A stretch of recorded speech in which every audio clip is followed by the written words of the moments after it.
Assalamualaikum warahmatullahi wabarakatuh. Salam sejahtera bagi kita semua. Perkenalkan, saya Ranti Indah Mawarni dengan NIM 632515574 selaku moderator sekaligus presentator pertama pada pemaparan materi kelompok kami.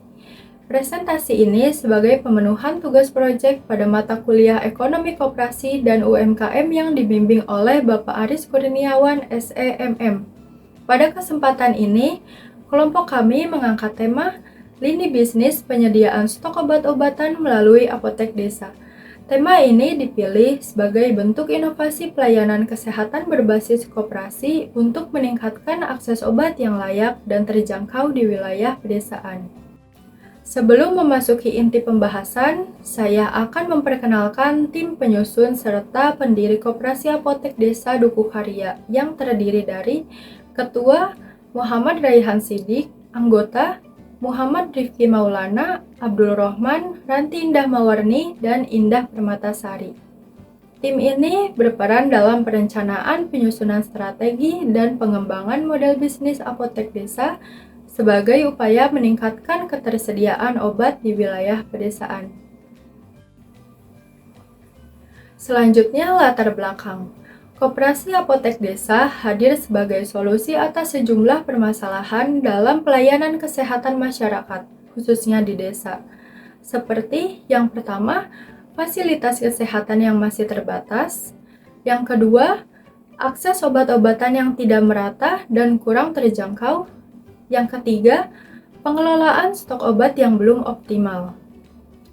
Hal tersebut menuntut adanya pendekatan yang sistematis dan berbasis partisipasi masyarakat untuk menyediakan layanan kesehatan yang lebih efektif dan berkelanjutan. Adapun tujuan utama pendirian Koperasi Apotek Desa antara lain yang pertama, mendeskripsikan model operasional apotek desa di Kopdes Merah Putih. Yang kedua, mengidentifikasi faktor pendukung dan hambatan dalam penyediaan obat. Yang ketiga, menganalisis potensi manfaat bagi masyarakat desa serta implikasi kebijakan. Demikian penjelasan dari saya, dan materi berikutnya akan dilanjutkan oleh rekan saya yaitu Karaihan. Terima kasih. Baik, terima kasih atas waktunya. Selanjutnya saya akan membacakan visi dan misi Apotek Desa. Visi mewujudkan kemandirian desa dalam pelayanan kesehatan melalui penyediaan obat yang aman, berkualitas, dan terjangkau bagi seluruh masyarakat desa. Kemudian visi yang pertama, meningkatkan akses masyarakat terhadap obat-obatan esensial melalui pendirian dan pengelolaan apotek desa yang terstandar. Yang kedua, mendukung kemandirian ekonomi desa melalui pengelolaan apotek berbasis koperasi desa dan kelurahan atau Kopdeskel. Yang ketiga, menjamin mutu dan ketersediaan stok obat-obatan dengan sistem distribusi dan manajemen yang transparan, efisien, dan akuntabel. Yang keempat, memberdayakan tenaga kesehatan lokal termasuk apoteker dan asisten apoteker dalam mendukung pelayanan kefarmasian di tingkat desa. Yang kelima, membangun kesadaran masyarakat terhadap penggunaan obat yang rasional dan bertanggung jawab melalui edukasi dan promosi kesehatan yang berkelanjutan. Selanjutnya, market size TAM atau Total Addressable Market.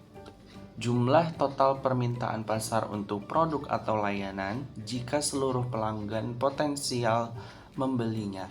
Ini adalah ukuran pasar paling luas. Yang kedua, SAM, Receivable Available Market. Bagian dari TAM yang dapat dijangkau oleh perusahaan berdasarkan kemampuan, lokasi, atau produk yang ditawarkan. Yang ketiga, SOM atau Receivable Obtainable Market. Bagian dari SAM yang realistis dapat diperoleh perusahaan mengingat persaingan kapasitas saat ini. Di sini ada perhitungan dari market size. Yang pertama, TAM kita mendapatkan 1.579.500.000. Kemudian SAM 789.900.000, yang SAM-nya 78.990.000. Selanjutnya ada competitive analysis. Faktor kompetitif ada beberapa: harga obat, apotek desa dukuh karya terjangkau subsidi koperasi, apotek swasta lokal harga obatnya sedang, toko obat tradisional harga obat variatif, apotek jaringan nasional harga obat mahal. Kemudian dalam aspek aksesibilitas, apotek desa dukuh karya dekat dengan warga, apotek swasta lokal terpusat di kecamatan, toko obat tradisional terbatas kendala atau keliling, sedang kadang keliling. Kemudian apotek jaringan nasional di kota besar.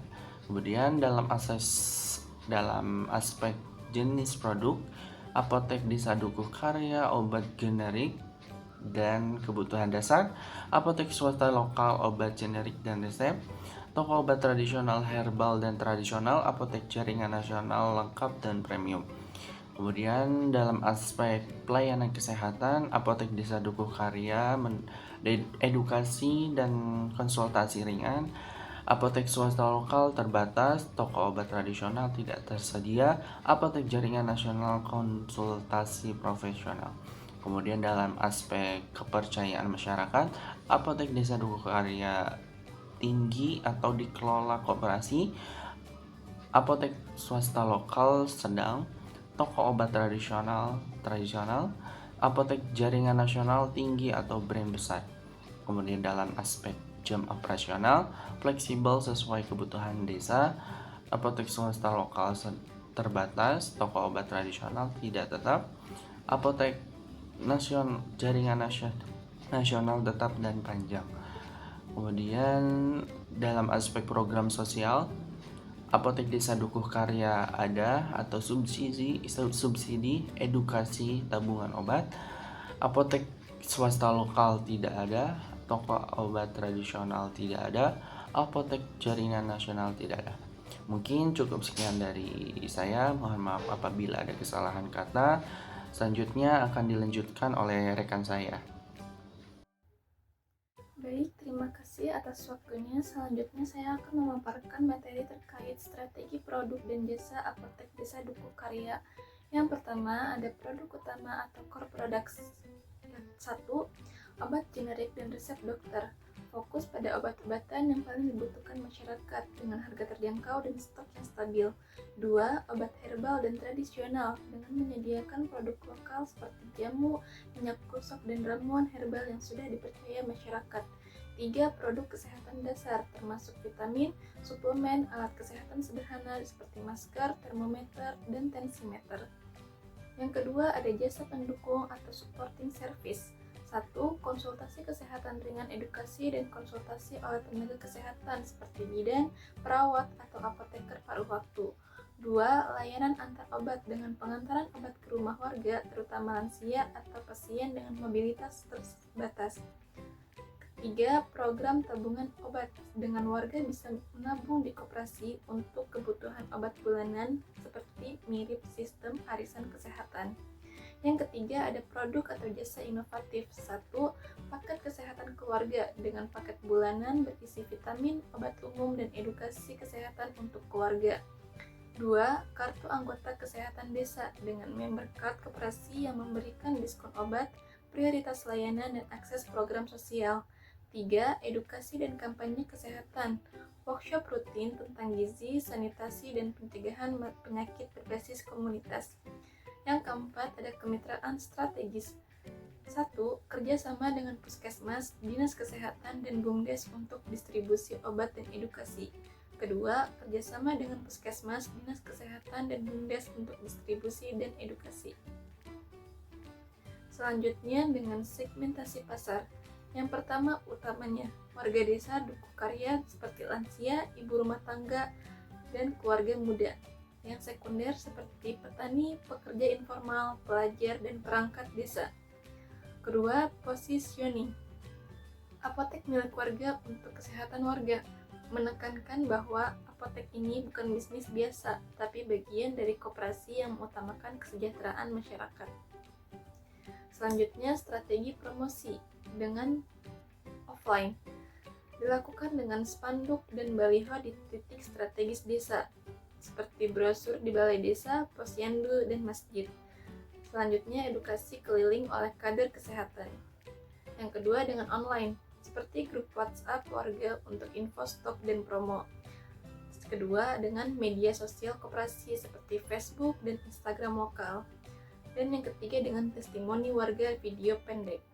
Selanjutnya, dengan event, dengan dilakukannya hari kesehatan desa, seperti dengan cek tensi gratis, edukasi gizi, program tabungan obat, launching seremoni, dan lomba poster kesehatan untuk anak sekolah. Selanjutnya, dengan program loyalitas. Yang pertama, dengan kartu anggota apotek desa, seperti diskon, prioritas layanan, dan poin belanja. Selanjutnya, dengan referral warga, seperti mengajak tetangga dan dapat voucher obat. Yang ketiga, dengan paket keluarga sehat, seperti langganan bulanan vitamin dan edukasi. Yang terakhir, dengan kemitraan dan kolaborasi. Yang pertama, dengan kerjasama dengan puskesmas, posyandu, dan bumdes. Yang kedua, dengan kolaborasi dengan UMKM lokal untuk produk herbal dan alat kesehatan. Sekian pemaparan dari saya, selanjutnya akan dilanjutkan dengan rekan saya. Terima kasih. Oke, baik, terima kasih atas waktunya. Selanjutnya saya akan membacakan slide berikutnya. Di sini ada rencana skema operasional. Yang pertama, gambar mockup tersebut menampilkan beranda aplikasi Kopdes Sehat yang memudahkan anggota koperasi mengakses layanan secara digital. Terlihat informasi saldo koperasi atau simpanan pokok, wajib dan sukarela, serta menu utama seperti beli obat, upload resep, info simpanan, dan info pinjaman yang mengintegrasikan layanan koperasi dengan apotek desa. Yang kedua, di bagian bawah terdapat promo kesehatan seperti promo vitamin beli 2 gratis 1, menambah kemudahan dan nilai bagi pengguna saat bertransaksi dan menjaga kesehatan. Selanjutnya ada gambar fitur katalog obat. Yang pertama, gambar mockup ini menampilkan fitur katalog obat pada aplikasi Kopdes Sehat yang memungkinkan pengguna mencari dan memilih produk kesehatan seperti vitamin, obat batuk, dan perawatan luka dengan mudah melalui kategori dan kolom pencarian.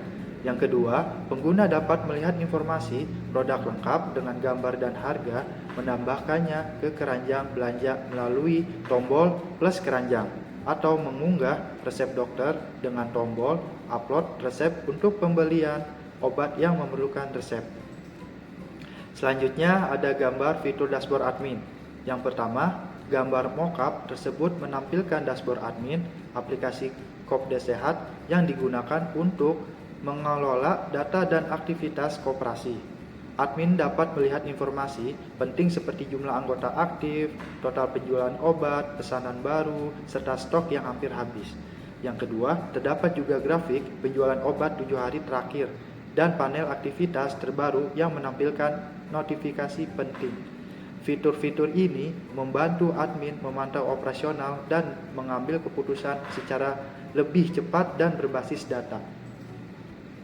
Selanjutnya ada 6 keterangan. Yang pertama, identitas koperasi. Nama koperasinya adalah Koperasi Desa Merah Putih. Lokasi unit usahanya Apotek Desa Duku Karya.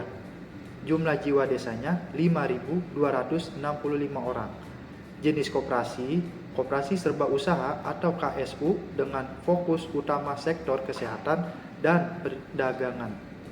Jumlah anggotanya target minimal 20% dari jumlah jiwa atau 1.300 anggota pada tahun pertama. Yang kedua, sumber modal. A. Simpanan pokok anggota 50 anggota dikali 500.000 sama dengan 25 juta rupiah. B. Simpanan wajib, yaitu 50 anggota dikali 100.000 dikali 12 bulan sama dengan 60 juta. C. Dana hibah atau CSR pemerintah, yaitu dukungan awal program kesehatan desa sama dengan 25 juta. D. Pinjaman lembaga keuangan mikro, yaitu modal kerja tambahan sama dengan 40 juta. Total modal awal sama dengan 150 juta ribu rupiah. Yang ketiga, unit usaha apotek desa Duku Karya. Kegiatan utamanya adalah penyediaan obat generik dan bermerek dengan harga terjangkau, penyediaan suplemen, vitamin, dan produk kesehatan, layanan konsultasi kesehatan dasar dengan tenaga farmasi, kerjasama dengan puskesmas, klinik, dan bidan desa. Yang keempat, rencana operasional, yaitu pengelolaan obat dilakukan dengan sistem stok digital, bekerja sama dengan distributor resmi, dan menjaga buffer stok 3 bulan. Pelayanan mencakup diskon anggota, layanan antar untuk lansia, serta edukasi kesehatan rutin. SDM terdiri dari apoteker, asisten apoteker, admin atau kasir, dan manajer unit. Keuangan dikelola dengan aplikasi akuntansi, koperasi, dilengkapi laporan bulanan, dan pembagian SHU akhir tahun. Yang kelima, proyeksi keuangan atau tahun berjalan. Di sini ada tahun, presentasi pasar, pendapatannya, dan keterangannya. Tahun yang pertama yaitu 10%, pendapatannya 78.990.000, keterangannya awal operasi. Tahun kedua 12%, pendapatannya 94.788.000 rupiah, naik 20%. Tahun ketiga 144%, pendapatannya 113.745.600.000 rupiah, naik 20%. Tahun keempat 173%, pendapatannya 136.494.720.000 rupiah, naik 20%. Tahun kelima 207%, pendapatannya 163.793.664.000 rupiah, naik 20%. Dan yang terakhir, strategi pengembangan. Tahun pertama sampai kedua, fokus stabilisasi apotek dan peningkatan jumlah anggota. Tahun ketiga, membuka mini klinik kesehatan di bawah koperasi. Tahun keempat, membuka unit usaha tambahan atau alat kesehatan herbal dan layanan home care. Tahun kelima, menjadi pusat layanan kesehatan koperasi desa dengan skema one stop healthcare. Baik, saya akan melanjutkan materi selanjutnya, yaitu adalah proyeksi laba dan rugi. Biaya operasional. Proyeksi laba rugi dibagi dua, biaya operasional dan tabel proyeksi laba rugi tahunan. Baik, kita mulai ke biaya operasional. 1. Komponen biaya, 2. Presentasi dari penjualan, 3. Tahun ke-1 dan keterangannya. Pembelian obat atau stok obat adalah 50%. Untuk tahun pertama senilai 39.495.000. Keterangannya itu adalah harga pokok penjualan. Untuk gaji dan honor untuk pengurus 20% dari persentase penjualan. Tahun ke-1 dengan nominal 15.798.000. Keterangannya untuk admin, kasir, dan manajer. Selanjutnya adalah sewa tempat dan utilitas, yaitu 10% dengan nominal 7.899.000, di mana keterangannya adalah listrik, air, dan internet. Selanjutnya, transportasi dan distribusi, yaitu 5% untuk persentase dari penjualan. Tahun pertama yaitu nominalnya 3.949.500. Keterangannya adalah logistik antar. Selanjutnya adalah promosi dan edukasi 5% untuk persentase dari penjualan. Tahun pertama nominalnya adalah sama 3.949.500. Keterangannya adalah sosialisasi dan media. Selanjutnya adalah penyusutan aset dan administrasi sebesar 5%, jumlahnya sama 3.949.500 nominalnya. Keterangannya peralatan kantor. Total biaya operasional adalah 95%. Untuk tahun pertama yaitu adalah nominalnya 75.040.500. Sedangkan tabel proyeksi laba rugi tahunannya yaitu adalah total pendapatan adalah 78.990.000. Total biaya operasional yang tadi kita sudah sebutkan yaitu adalah 75.040.500. Jadi total pendapatan 78.990.000 dikurangi dengan 75.040.500, laba bersihnya adalah 3.949.500. Margin laba bersihnya adalah 5% dan return on investment atau ROI, ROI 3.949.500 dibagi 150 hasilnya 2,6%. Selanjutnya adalah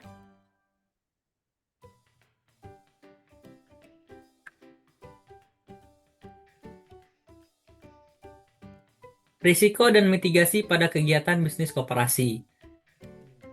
Di sini ada risiko bisnis koperasi dan strategi mitigasi risikonya atau untuk menanggulanginya. Yang pertama, jenis risikonya adalah risiko keuangan. Ketidakmampuan membayar pinjaman atau arus kas negatif atau penyalahgunaan dana.